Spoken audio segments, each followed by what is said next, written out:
تو عمران خان کہتے ہیں کہ میں نے کہا ہاں میں پلے بوائے رہا ہوں. تو ناظرین یہ ساری باتیں ہیں. اب عمران خان کھل کر کہنے لگے ہیں, بول رہے ہیں, پہلے بھی نہیں وہ کبھی انہوں نے دریغ کیا.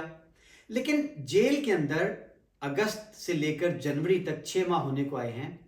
گمان یہی تھا کہ عمران خان شاید اب جو قید و بند کی صعوبتیں ہیں, اتنے ماہ ہو چکے ہیں ان کو باہر کی دنیا دیکھے ہوئے, ان کی ایک جھلک تک باہر تصویر تک کو جا ان کی آواز تک نہیں آنے دی جا رہی, اور اسی خدشے کے تحت ان کو کسی عدالت میں ان کا ٹرائل ان کو عدالت میں پیش ہی نہیں کیا جا رہا.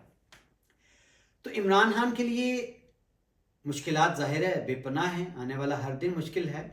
لیکن آپ دیکھیں کہ جیل سے مسلسل متواتر وہ پھر بول رہے ہیں, اور یہاں انہوں نے آج واضح کیا میڈیا نمائندگان سے بات کرتے ہوئے کہ میں نے کبھی بھی ادارے کے خلاف بات نہیں کی, فوج کے خلاف بات نہیں کی, میں نے جب بھی بات کی شخصیات کے حوالے سے بات کی.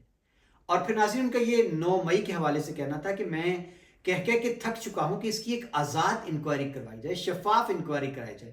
اور انہوں نے یہ بھی میڈیا نمائندگان کو کہا کہ کس نے جو CCTV فوٹیج تھے اداروں کے حملے کے وہ چوری کروائے, اور یہ کون اہلیت رکھتا ہے ان کو چوری کروانے کی. یہ عمران خان کا کہنا تھا, اور ان کا کہنا تھا کہ ایک غیر جانبدار شفاف ٹرائل کیا جائے 9 مئی کے حوالے سے. ہمارے کارکنان کے ساتھ زیادتی کی گئی 9 مئی کی آڑ میں. بہرحال جناب اس کے بعد عمران خان نے الیکشن پر بات کی ہے جناب, اور الیکشن کا تذکرہ کرتے ان کا کہنا تھا کہ ظاہر نواز شریف کو مخاطب کر کے کہا کہ وہ اتنا بزدل ہے کہ میں جیل میں ہوں پھر بھی وہ ڈر رہا ہے, اور اس نے کہا کہ جب تک بلہ نہیں ہوگا نا میں کھیلوں گا ہی, امپائر سے اس نے کہا. اور عمران خان نے جو ناظرین فیصلہ تھا جسٹس قاضی فائز عیسیٰ کا سپریم کورٹ کا بلے کے نشان کے حوالے سے, اس پر بڑا زومانی تبصرہ کیا. ان کا کہنا تھا کہ امپائر نے نو بال دے دی. اور پھر انہوں نے قاضی فائز عیسیٰ کے نام پیغام میں کتاب لاریب کی صورت اور آیات ان کے ذریعے سے پیغام بھیجا کہ کسی قوم قبیلے کی دشمنی یہاں تک نہ تمہیں لے جائے کہ تم عدل انصاف جو ہے وہ نہ کر پاؤ. تو یہ عمران خان نے پیغام قاضی فائز عیسیٰ کے نام بھجوایا ہے.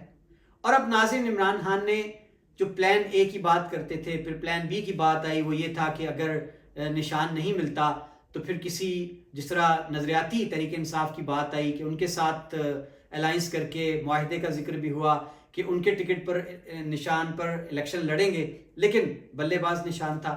پھر وہ ایک پریس کانفرنس کر دی تحریک انصاف نظریاتی کے چیئرمین نے, اور PTI کی جانب سے یہ دعویٰ کیا گیا کہ باقاعدہ ہمارا ایک ایگریمنٹ ہوا تھا, لیکن بعد میں وہ مکر گئے, اس سے روگردانی کر لی. اب عمران خان نے جیل سے جناب کسی پلان سی کا بھی تذکرہ کر دیا ہے, اور انہوں نے کہا کہ ہمارے پاس ایک پلان سی بھی ہے, اور 8 فروری کے حوالے سے انہوں نے کہا کہ یہ 8 فروری کو چونک جائیں گے, اتنا بڑا سرپرائز ہے ہمارے پاس. ناظرین یہ اب سرپرائز کیا ہو سکتا ہے؟ ظاہر اب آج سے کان کھڑے ہو گئے ہیں, اب اس پر تجزیہ نگار بات کریں گے, تبصرہ نگار دور کی کوڑیاں لائیں گے. میرے نزدیک بطور سیاست کے صحافت کے ایک طالب علم کے عمران خان نے, میرا خیال ہے کہ وہ کہتے ہیں نا کہ میں ماسٹر ہوں اعصاب کی جنگ کا, تو میرا خیال ہے کہ انہوں نے غالباً یہ بھی ایک نفسیاتی وار کھیلا ہے کہ یہ پہلے سے دباؤ میں آ جائیں گے کہ پتہ نہیں 8 فروری کو کیا چھپا رکھا ہے عمران خان نے اور ان کی جماعت کے لوگوں نے. میرے نزدیک تو بس یہی ہے کہ عمران خان کو جو ایک آپ گمان کہہ لیں, یقین کہہ لیں کہ 8 فروری کو لوگ پبلک بے پناہ والہانہ انداز میں نکلیں گے جوک در جوک اپنا ووٹ کاسٹ کرنے کے لیے, اور یہ جو اتنی بڑی تعداد میں عوام کا نکلنا ہوگا اپنا حق رائے دہی استعمال کرنے کے لیے. اور کہتے ہیں کہ آپ نے اگر دھاندلی کے 100 بندوبست کر رکھے ہوں, لیکن جب ٹرن اوور جو ہوتا ہے اس کی شرح جب زیادہ ہوتی ہے ووٹ کاسٹ کرنے کی, تو پھر انتظام سارے جو آپ نے پہلے سے کیے ہوتے ہیں وہ خاطر خواہ نہیں رہتے, وہ کم پڑ جاتے ہیں. تو شاید اس تناظر میں عمران خان نے 8 فروری کے ایک بڑے سرپرائز کی بات کی. بہرحال اب دیکھنا یہ ہے کہ PTI کے امیدواران جو ہیں ان کو کمپین کرنے دی جاتی ہے یا نہیں, نشان تو الاٹ نہیں ہوا. بہرحال اب ناظرین بڑی خبر دوسری, جس طرح میں نے ویڈیو کے آغاز میں جس کا تذکرہ کیا تھا, الیکشن کمیشن سے ایک بڑا استعفیٰ. سیکریٹری الیکشن کمیشن کے عمر حمید انہوں نے استعفیٰ دیا, اور وہ استعفیٰ آج منظور ہو گیا ہے. بظاہر انہوں نے استعفے میں جو وجہ اپنی لکھی ہے وہ بیماری کا عذر کیا ہے۔ واقفان حال کہتے ہیں کہ شاید جو الیکشن کمیشن کے اندر جس انداز کی قانون شکنی اور سراسر ایک جماعت کے خلاف جس طرح سے کام کیا جا رہا ہے، اس پر شاید اندر کا انسان جاگا ہو، یا انہوں نے یہ سمجھا ہو کہ میں اب مزید اس کھیل کا حصہ نہیں بننا چاہتا، تو انہوں نے عزت کے ساتھ استعفیٰ دینا بہتر سمجھا ہو۔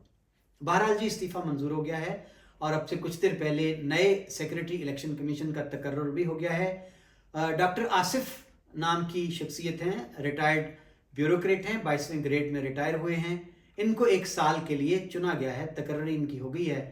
اب وہ آج سے انہوں نے اپنے جو فرائض ہیں وہ سنبھال لیے ہیں بطور سیکرٹری الیکشن کمیشن کے۔ تیسری بڑی خبر جناب شیخ رشید کے حوالے سے، شیخ صاحب بیچارے باوجود اس کے کہ وہ چلا کاٹ کے واپس آئے، پھر ان کا ایک ٹی وی انٹرویو چلا اور پھر بھی ان کو معافی نہیں ملی۔ آج جو عدالت ہے اس میں عبوری ضمانت پر تھے شیخ صاحب، جو اداروں پر حملے کا کیس ہے، حساس اداروں پر توڑ پھوڑ کا 9 مئی کے واقعات کے حوالے سے، اس میں شیخ صاحب کی ضمانت ہو گئی منسوخ۔ ان کو احاطہ عدالت سے گرفتار کر کے تھانہ جو ہے وہ لے جایا گیا ہے، اور تھانہ کوئی نیو ٹائم غالباً وہاں کی FIR تھی۔ تو جناب شیخ صاحب کا سامان کیا ہوتا ہے؟ شیخ صاحب کا کوئی کپڑے شپڑے ہوتے ہیں بیگ میں، اور سگار کے ڈبے، کیونکہ شیخ صاحب کا جو سگار ہے اس کے ساتھ رومانس جو ہے وہ بڑا ہی قابل ذکر ہے، اور وہ سگار بھی کوئی خاص قسم کے ہوتے ہیں جو کیوبا سے شاید منگوائے جاتے ہیں۔ بہرحال جی شیخ صاحب کو آج پولیس کے حوالے کر دیا گیا ہے، اور یہاں ایک میڈیا پر بڑی دلچسپ بات ناظرین گردش کر رہی ہے کہ جو شیخ صاحب کے وکیل ہیں عبدالرزاق، انہوں نے یہ بتایا کہ جب مکالمہ ہوا، آمنا سامنا ہوا جج صاحب کے ساتھ شیخ رشید صاحب کا، تو جج صاحب نے مسکرا کے شیخ صاحب کو کہا کہ شیخ صاحب کچھ دن کے لیے جیل ہوا ہے۔ تو اس سے پہلے کل 13 مقدمات تھے شیخ صاحب پر اور PTI کے دیگر رہنماؤں پر۔ 9 مقدمات میں شیخ صاحب کی ضمانت پہلے ہو چکی تھی، یہ عبوری ضمانت تھی جو آج منسوخ ہوئی ہے۔ اب ناظرین شیخ صاحب نے جاتے ہوئے یہ کہا گرفتاری کے وقت، بیان جو ان کا سامنے آیا ہے، کہ میں حلفاً کہتا ہوں کہ میں 9 مئی کو ایک خاص جگہ کا تذکرہ کرتے ہوئے انہوں نے کہا کہ میں وہاں پہ نہیں تھا، حلفاً کہتا ہوں، اور میں کہیں پہ بھی نہیں تھا۔ میں ان واقعات میں جتنے FIR ہے میرے خلاف، میں موقع پر موجود نہیں تھا۔ بہرحال ناظرین اب یہ حیرت ہے کہ جب شیخ صاحب چلا بھی کاٹ آئے، انٹرویو بھی من پسند ایک اینکر کو دے دیا، پھر خلاصی کیوں نہیں ہو رہی؟ تو میری دانست میں شاید شیخ صاحب جو باتیں بعض اوقات وہ پتہ ہے کر جاتے ہیں نا، تو وہ شاید ان باتوں کی پاداش میں ان کو دوبارہ سے دھر لیا گیا ہے، اور ابھی شاید مزید کچھ ان کا جو چلہ تھا وہ رہتا تھا۔ اب دیکھتے ہیں کہ اب کتنے روز سے روزہ ہے، 10 روزہ ہے، یا 40 دن مزید لگ جاتے ہیں شیخ صاحب کی واپسی میں۔ بہرحال ناظرین اب یہ سیاست پاکستان کی ایک کس جانب چل پڑی ہے۔ اپنا خیال رکھیے گا، مجھے اجازت دیجیے، اگلی ویڈیو تک اپنے کمنٹس دینا مت بھولیے گا، اور میں آپ سے یہ رائے ضرور لینا چاہوں گا کہ میں نے چونکہ اب تھوڑا عرصہ پہلے ہی پاکستان کی قومی سطح کی نیشنل جتنے کرنٹ ایشوز ہیں ان کے اوپر بات کرنا شروع کی ہے، تو آپ اپنی رائے دیں گے کہ آپ کو یہ کیسا لگا۔ اجازت دیجیے، اللہ حافظ۔